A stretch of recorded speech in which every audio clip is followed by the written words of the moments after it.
हमने मुख्य मांग एक रखी है कि अजमेर जो दरगाह है वो संकट मोचन महादेव मंदिर उसे घोषित किया जाए, नंबर 1। नंबर 2, अजमेर दरगाह का किसी प्रकार का रजिस्ट्रेशन सरकार में है तो उस रजिस्ट्रेशन को तत्काल रद्द करना चाहिए।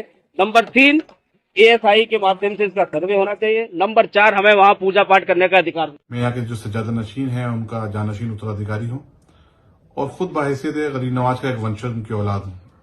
हर मस्जिद में शिवलिंग को क्यों देखना? अस्सलाम वालेकुम दोस्तों, चाहे किसी की भी सरकार हो, हर कोई अजमेर दरगाह को जाते हैं। यहाँ तक कि ये first prime minister of India है, प्राइम मिनिस्टर जवाहरलाल नेहरू, उनसे तक ये सिलसिला चलते हुए आ रहा है। जो कोई भी पावर में रहते हैं अजमेर दरगाह को ज़रूर विजिट करते हैं या फिर अजमेर दरगाह को हर साल उर्स के मौके पर चादर ज़रूर भिजाते हैं। दूसरे कंट्री के लोग भी आके चादर चढ़ाते हैं। यहाँ पर आप देख सकते हैं शेख हसीना आपको नजर आ रहे हैं। वहीं दूसरी जानिब यूएस के जो फॉर्मर प्रेसिडेंट थे बराक ओबामा, उन्होंने भी चादर भिजाए थे। हर प्राइम मिनिस्टर की जानिब से अजमेर दरगाह को चादर भिजाई जाती है। वहीं दूसरी जानिब जब इंडिया चाइना की जंग हुई थी तो अजमेर दरगाह की जानिब से यहाँ पर आप देख सकते हैं 2 किलो सोना दिया गया था इंडियन आर्मी को। और जो चिश्ती खादिम हजरात बीजेपी वालों से मिलते थे, फूल वगैरह पहनाते हैं, इन लोगों के बयानात भी सामने आ रहे हैं। लेकिन कल जैसा कि आपने वीडियो देखा, अजमेर दरगाह को लेकर जो कुछ भी दावे किए गए हैं, इसको लेकर बैरिस्टर अवैसी का एक बड़ा बयान सामने आ चुका है।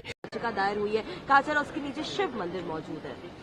800 साल से दरगाह शरीफ है वहां पर और 800 साल में अलाउद्दीन खिलजी से लेकर उसके बाद आप अमीर खुसरो की किताब है उसमें इस दरगाह के बारे में लिखा गया। फिर बादशाह अकबर ने वहां पर कई चीजें बनवाई। फिर मुगलों का दौर जब खत्म हुआ तो मराठाओं का दौर शुरू हुआ। फिर मराठाओं का दौर जब कमजोर पड़ गए मराठा तो 18,000 रुपये में उन्होंने अंग्रेजों को बेच दिया।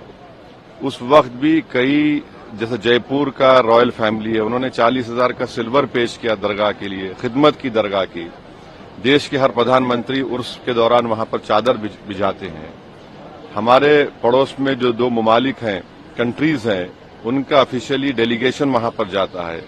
जो इंडियन डायस्पोरा है सारी दुनिया में, वो वहां पर अकीदत रखते हैं, आते हैं सुल्तान हिंद के पास। आज अचानक आप ये हरकत कर रहे हैं तो सलीम चिश्ती की दरगाह नहीं है रहमतुल्लाह अलैह की, और ख्वाजा गरीब नवाज की दरगाह नहीं है। कहां रुकेगा बताइए? ये प्लेसेस ऑफ वर्शिप एक्ट 91 का क्या होगा?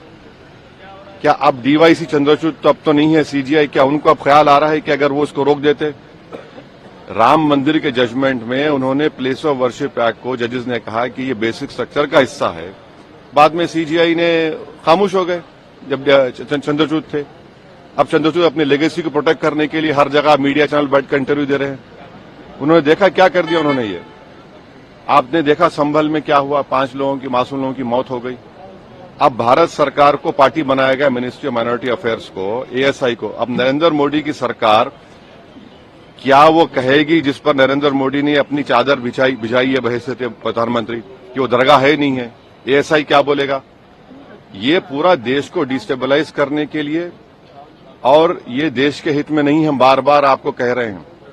ये जो ताकतों का ये जो लोग हैं, इनका डायरेक्टली इनडायरेक्टली ताल्लुक बीजेपी आरएसएस से है, इसे कोई डिनाई नहीं कर सकता।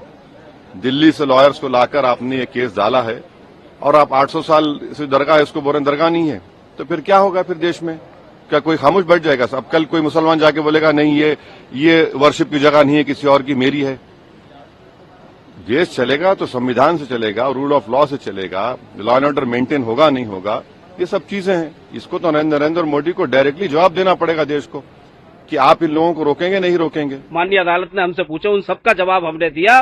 सुबह सुनवाई हुई थी, शाम को 4 बजे ऑर्डर के लिए रखा।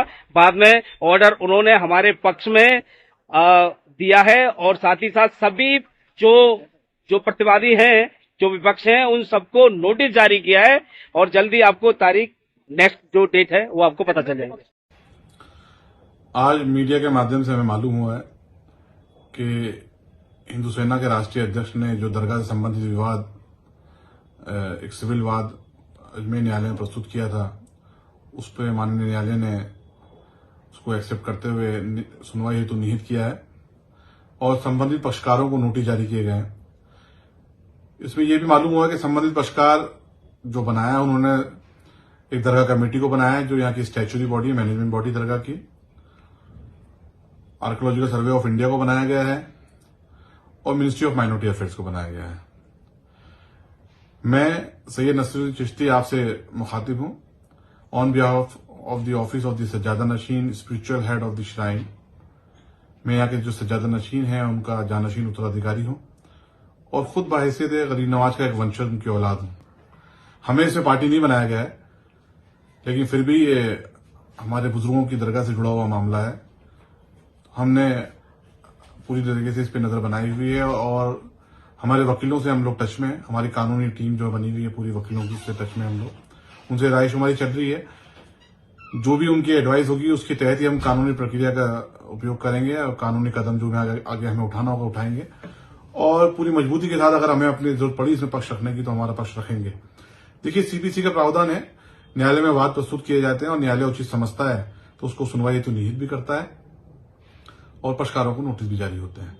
न्यायालय में वाद प्रस्तुत भी होते हैं, न्यायालय में वाद खारिज भी होते हैं। एक ये न्यायिक प्रक्रिया है, लोग बाग किसी को भी न्यायालय में जाने का अधिकार है। एक ये बात डिफरेंट है, इस पर ज्यादा बोलना मेरा उचित नहीं है, लेकिन इससे हटके मैं अपनी बात रखना चाहूंगा कि जो एक नई परिपाटी देश में पैदा कर दी गई है, बनाई जा रही है, कि आए दिन देखने में आ रहा है कि कभी किसी मस्जिद पे मंदिर का क्लेम किया जा रहा है, कभी किसी दरगाह पे मंदिर का क्लेम किया जा रहा है। ये हमारे समाज के हित में नहीं है, देश के, ये हमारे देश के हित में नहीं है। आज भारत ग्लोबल शक्ति बनने जा रहा है। हम कब तक मंदिर और मस्जिद के विवाद में उलझे रहेंगे? हम हमारे आने वाली जनरेशन को क्या मंदिर और मस्जिद के विवाद देके जाएंगे? ये जो चीप पब्लिसिटी पाने के चक्कर में, ये जो जल्दबाजी में गैर जिम्मेदाराना कदम उठाए थे लोग बाग और ऐसी हरकतें करते हैं जिससे लाखों करोड़ों लोगों की आस्था को ठेस पहुंचती है। ज्यादा अजमेर दरगाह का सवाल है, अजमेर दरगाह से हिंदुस्तान ही नहीं पूरी दुनिया का मुसलमान, हिंदू, सिख, ईसाई सब जुड़े हुए हैं। सबकी आस्था इस दरगाह से जुड़ी हुई है। अजमेर का इतिहास 850 साल का इतिहास है। ख्वाजा साहब, ख्वाजा मोइनुद्दीन चिश्ती रहमतुल्लाह अलैह जो आले नबी औलाद अली हैं, वो 1135 में 1195 में हिंदुस्तान में तशरीफ लाए और 1236 में आपका विसाल हुआ। उसके बाद से ही दरगाह आज तक यहाँ कायम है। इन 850 सालों के अंदर तमाम मजहब के राजा रजवाड़े, मुगल, ब्रिटिश शासक यहाँ आके गुजरे। यहाँ पर आप देखेंगे क्वीन विक्टोरिया का भी हौज है। तो सबकी आस्था इस दरगाह से जुड़ी रही और सबने अपने अपने दौर में अपने अपने तरीके से अकीदत का नजराना इस बारगाह पे पेश किया है। सबकी अकीदत इस बारगाह से जुड़ी हुई थी। आज गुम्बद मुबारक के अंदर जो चांदी का कटहरा आप देखेंगे जो जयपुर महाराज के चढ़ाया हुआ है, ऐसे ही हर राजा रजवाड़े ने, हर बादशाहों ने अपने दौर में यहाँ पर इनामात पेश किए हैं, अपने अपने अकीदत का नजराना पेश किया है। ये बारगाह हमेशा मोहब्बत अमन का पैगाम देती है। गंगा जमनी तहजीब का गहवारा है। यहाँ पर ऐसा नापाक सोच रखना और इसके बारे में ऐसी बात करना, ये उन तमाम दुनिया के लाखों करोड़ लोग जो आस्था जुड़ी हुई है उनकी आस्था को ठेस है। ये समाज को बांटने का काम किया गया है, ये देश को तोड़ने का काम किया जा रहा है। मैं हाल ही में जो घटना हुई है अभी रिसेंटली आप देखें संभल के अंदर, मैं उसकी भी सख्त अल्फाज में मजम्मत करता हूँ। 4-5 बच्चे वहां शहीद हुए। आखिर कब तक ऐसी नींद में सूट के लोग आ जाते हैं और आए दिन नए नए क्लेम करते हैं?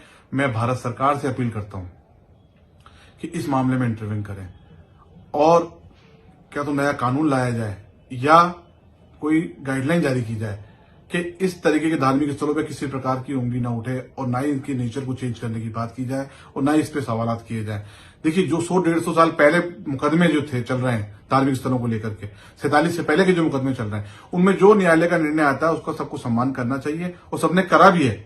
उन विवादों को छोड़ें, लेकिन नए विवाद तो उत्पन्न ना करें। आज देश तरक्की के रास्ते पे गामदन है। आज हिंदुस्तान ग्लोबल शक्ति बन रहा है और हम मंदिर मस्जिद के विवाद में लड़े हुए हैं। देखिए, जहां तक मैं इस मौके पे मोहन भागवत जी के बयान को कोट करूंगा, हर मस्जिद में शिवलिंग क्यों देखना? कि एक राम जन्मभूमि का आंदोलन था जिसमें हम अपने प्रकृति के विरुद्ध किसी ऐतिहासिक कारण से उस समय की परिस्थिति में सम्मिलित हुए। हमने उस काम को पूरा किया। अब हमको कोई आंदोलन वगैरह करना नहीं है। प्रतीकात्मक कुछ हमारी विशेष श्रद्धा थी, ऐसे स्थानों के बारे में हमने कहा, लेकिन रोज एक मामला निकालना नया, ये भी नहीं करना चाहिए। हमको झगड़ा क्यों बढ़ाना है? परंतु हर मस्जिद में शिवलिंग क्यों देखना? तो भाई वो भी एक पूजा है, ठीक है, बाहर से आई है, लेकिन जिन्होंने अपनाई है वो मुसलमान, वो बाहर से संबंध नहीं रखते, ये उनको भी समझना चाहिए। मोहन भागवत जी ने 2022 में कहा था, वो इस देश के एक जिम्मेदार शख्स हैं। उन्होंने कहा था कि आखिर कब तक हम हर मस्जिद में शिवालय को ढूंढते रहेंगे? क्या जरूरत है कि हर मस्जिद में शिवालय ढूंढा जाए? मैं उनकी बात से बिल्कुल सहमत हूँ। ये अभी तक की लेटेस्ट जानकारी थी और भी अपडेट्स हम आपको देंगे। अभी तक चैनल को सब्सक्राइब नहीं करा तो चैनल को सब्सक्राइब कर लीजिए। इंशाल्लाह अगले वीडियो में मुलाकात होगी। अल्लाह हाफिज़।